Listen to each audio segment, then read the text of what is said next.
this is the first number theory video. We'll start with the division theorem. Now the division theorem is out here in the box. Suppose that a is an integer and n is a positive integer, then there are unique integers q and r such that a equals q n plus r, and r is bound between 0 and n. Now an integer a is said to be divisible by a positive integer n if there is a third integer k such that a equals nk. We also say that a is a multiple of n, or n is a factor or divisor of a. Now to give an example here, 84 is a multiple of 12. Also 84 is divisible by 12, and 12 is a factor and a divisor of 84. In fact, 84 equals 12 multiplied by 7. Now consider 38 and 5. Clearly 38 is not a multiple of 5. In fact, 7 multiplied by 5 is less than 38, which is less than 8 multiplied by 5. Or 7 is less than 38 over 5, which is less than 8.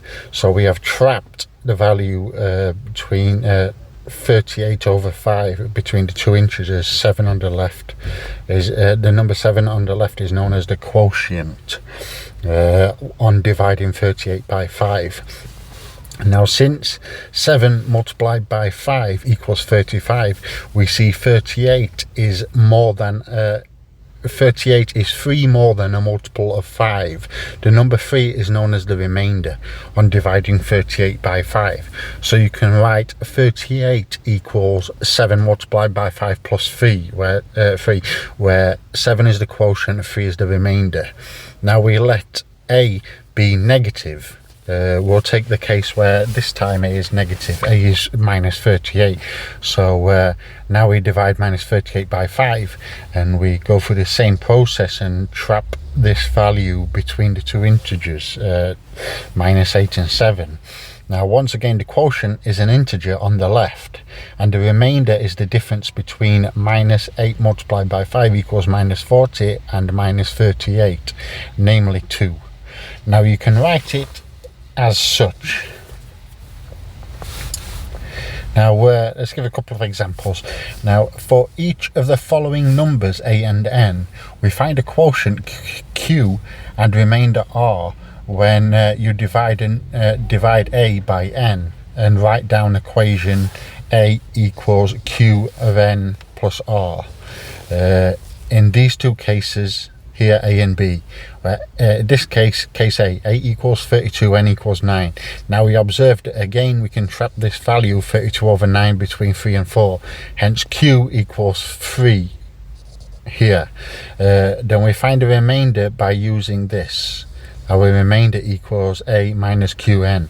So here our remainder equals 32 minus 3 multiplied by 9, which is 5. So we can write the equation for a qn plus r as this: 32 equals 3 multiplied by 9 plus 5. Now likewise for b, we observe that minus 32 over 9 is trapped between the values of minus 4 and 3.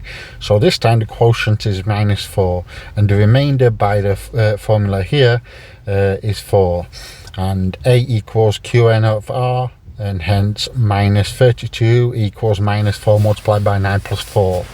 And that's the division theorem. And this is an important thing to know once we start getting on to things like factoring, Euclid's algorithms and other things, which we will cover shortly. Thanks for watching, and please subscribe.